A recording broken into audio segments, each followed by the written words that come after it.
Hi everybody, this is Dino Chris from Prehistoric Facts, and today I'm going to do the extra episode on Carcharodontosaurid evolution. And so let's actually begin with where Carcharodontosaurid evolution actually begins. It actually begins with the kinds of dinosaurs in the beginning of the Jurassic. They're called Dilophosaurids. They're kind of like relatives to Dilophosaurus. Like Monolophosaurus. Monolophosaurus would be the good candidate. Monolophosaurus would actually be the direct ancestor of what came to be like the Carnosaurids, or Carnosaurs basically. But in paleontology we don't use that term anymore. Carnosaurs. We use the simple names like the Coelurosaurids, Allosaurids, Carcharodontosaurids, those kinds of things, or the Megalosaurids. And after Monolophosaurus, you start to see like the Allosaurids actually start to come about, like Yangchuanosaurus, Allosaurus, those kinds of dinosaurs actually started to appear in the late Jurassic. Now the Carcharodontosaurids did actually start off in the Cretaceous. That's where you actually start to see the really big ones actually come about.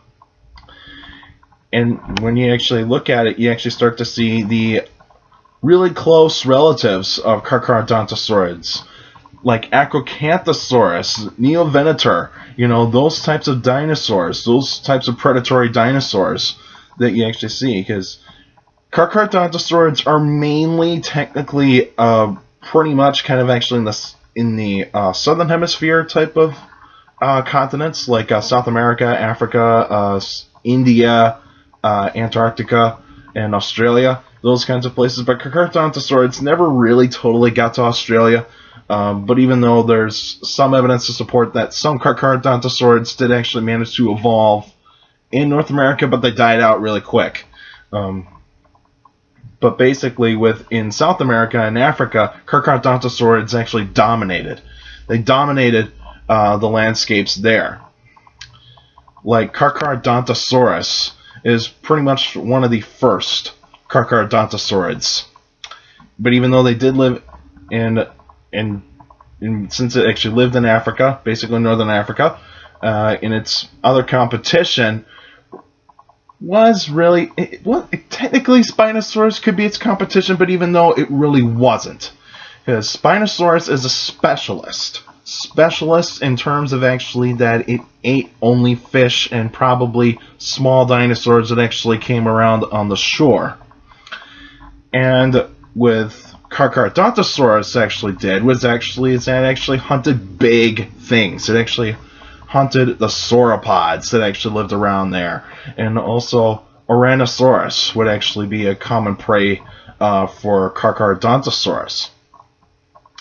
But then when you get to South America, you actually see some of the largest Carcharodontosaurids, the Giganotosaurids, those kinds of dinosaurs, like Giganotosaurus and Tyrannotitan and Mapusaurus. Now, you would actually say that maybe Mapusaurus and Giganotosaurus are probably the same dinosaur, but even though there's some differences, slight differences, basically. But I think it's basically Giganotosaurus is a bit larger. Mapusaurus is a tad bit smaller. It's a tad bit smaller, but even though both of these dinosaurs are actually actually good predators for sauropods, basically Argentinosaurus, those types of dinosaurs. Now, Tyrannotitan might have actually lived on into the late Cretaceous era to possibly maybe 70 million years ago, but that's when we start to see the Carcharodontosaurids started to fade out. After 90 million years ago, Carcharodontosaurids actually got really reduced in numbers. Why is it? It's probably due to the fact that newer predators were coming in. Like the Abylisaurids were actually kind of coming in to take over. But even though Abylisaurids were kind of actually in between of what they could be, Paul Serino suggests that the Abylisaurids were probably scavengers. And I kind of believe him on this. I think that, considering that with their smaller bulldog-like skulls, their teeth weren't very big, and they had those ridiculously small arms, smaller than Tyrannosaurs. You actually kind of think, like, how can an animal actually grab anything like that, you know?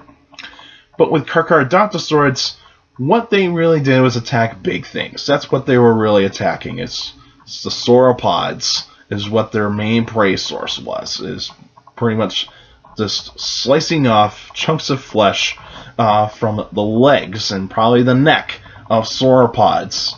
Technically, they won't grab anything. They won't grab the sauropods or slash them.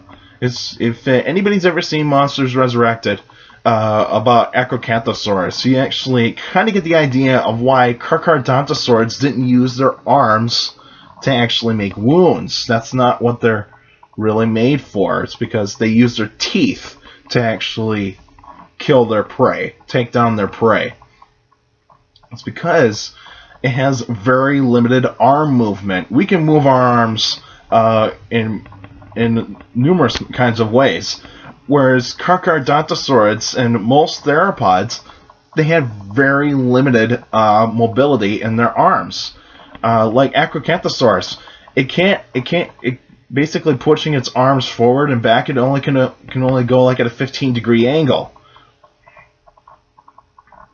And trying to get its arms to go up and down like this, it can only go to a 25-degree angle. So it's not going to be used to actually. Their arms are not going to be used for anything. Basically, they can probably grab small prey. That's probably what their arms could be used for, is to grab smaller prey. Like Acrocanthosaurus could actually go after Tenontosaurus or Protohadros. You know, those types of dinosaurs. It's because those are the types of dinosaurs that can actually grab and use their jaws to actually kill. But basically, the number one weapon for Carcharodontosaurids is their teeth. They have very blade-like teeth, very thin blade-like teeth. That is one characteristic of Carcharodontosaurids. When you actually compare them to the Tyrannosaurs, you actually see that these two separate families actually kill their prey very differently. Tyrannosaurs used power. They used power to kill their prey, which is basically crushing their prey. Some Tyrannosaurs did actually use blade-like teeth just because they didn't have the jaw power to do it, but even though they still had pretty powerful bite force. Carcharodontosaurids, though, they did not have very good bite force. Let's just be clear on that. They never had very good bite force. They actually, because if like Giganotosaurus had the bite force of a Tyrannosaurus Rex, and it still had those blade-like teeth, it would break all of its teeth. It would break all of its teeth. It would break its skull, basically. It would break its snout, and pretty much it couldn't feed anymore. So you actually are looking at a dinosaur that could be debilitated with that amount of power, but also with that kind of power, you need to reduce your size. And that's how that actually came about, but even how that would have worked, basically. But with Giganotosaurus, Carcharodontosaurus, and Mampusaurus, those are the most famous Carcharodontosaurids you can actually find. These dinosaurs they could be very, very similar. Some scientists say they're actually the same dinosaur, but even though, I disagree with that. I actually think they are separate genus of dinosaurs. If you look at the skull of Giganotosaurus and compare it to Carcharodontosaurus, there's some slight differences. Like Giganotosaurus has got those lumpy masses on its snout, on the nasals, whereas Carcharodontosaurus doesn't really have those. It doesn't really have those. It actually kind of has those like ridges right above its eyes, you know, kind of like what Allosaurus had.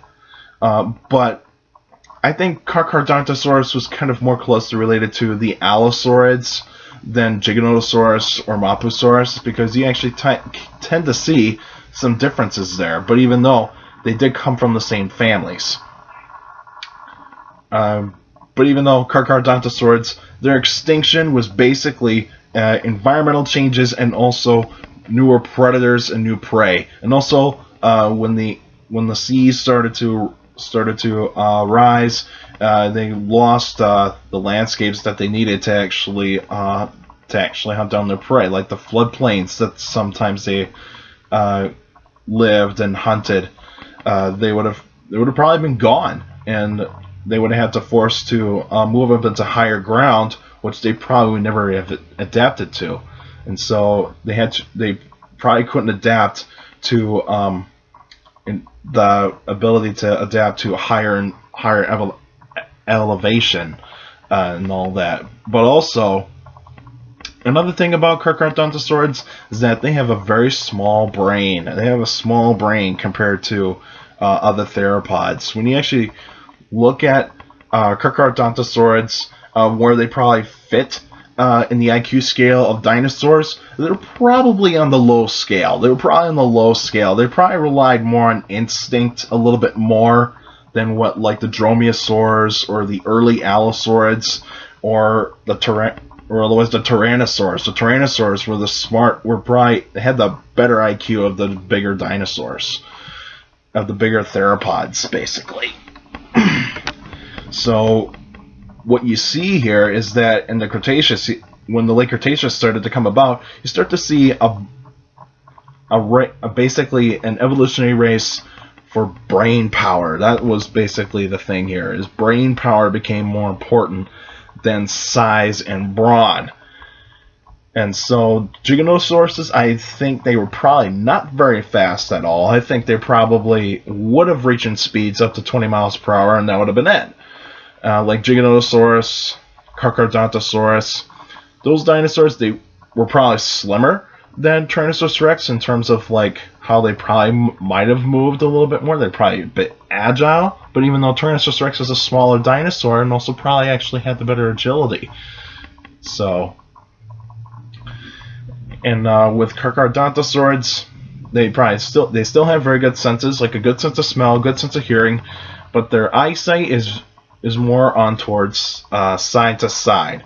They never had very good binocular vision. Like with Tyrannosaurus rex. Tyrannosaurus rex had very good binocular vision. Tyrannosaurs have very good binocular vision, which is basically forward-facing eyes, good vision for forward-facing eyes. Carcharodontosaurids never had that ability. They never had depth perception, and so they actually relied more on kind of tilting their heads like this to actually kind of look forward. Because if they kept their heads straight, their binocular vision would have been really, really slim, and it would have never been good. It would have never, ever been good. They would probably had to get to the side of the prey in order to actually attack it. Because they couldn't actually be right in front of it. If it was right in front of it, it probably wouldn't actually get an angle of where to attack. So hunting tactics probably were probably a weakness of Carcharodontosaurids, especially with vision. Speed would have also been an Achilles heel for Carcharodontosaurids, so they would have probably not have very good speed. They would have probably been a little bit slower, but even though they probably never had like muscle power like Tyrannosaurs. And so when Tyrannosaurs took over in Asia, Europe, and North America, it was pretty much that Carcharodontosaurids were isolated in the southern continents, basically the Gondwana continents, like South America, Africa, and Madagascar, India, and Antarctica. But there's no evidence to support that Carcharodontosaurids did actually reach Antarctica, but who knows? We might actually find a Carcharodontosaurid in Antarctica at some point. The most recent Carcharodontosaurid that has been discovered is Siach, found in North America, basically in Utah. But even though it's not really a really big Carcharodontosaurid, it was reduced in size, so pretty much it would have not have relied size to actually be its strong suit. It would have actually just relied on speed and pretty much ambush. But basically, when Tyrannosaurs started to get more and more common, there was no chance. It's because it was all about brain power. Alright, that's it for now. Now, this Saturday will be an answering questions episode, so if you got a question about dinosaurs or any other prehistoric life, feel free to email me at dinocris71@gmail.com, or otherwise go on my Facebook page, Prehistoric Facts with Dino Chris. Like the page, you can actually post your questions in the comment section on any Facebook post, but remember, keep your questions short and to the point, and also you can follow me on Twitter at CSGRALL. That's my Twitter page. Follow me, and I post pretty cool stuff there. Also, take care of the people around you, and also for younger people out there, make sure to listen to your parents, your teachers, and your guardians. Those are the best motivation you can have for good education. It's very important to have a good education, because with a good education, you get a good job in the future. Alright, that's it for now, and this weekend, I'll be going to a Rock and Gem show right here in my hometown, so that'll be really cool, and hopefully I get to show you some cool stuff, new fossils that I probably have actually bought, and then probably new minerals as well. So I'll see you guys this Saturday.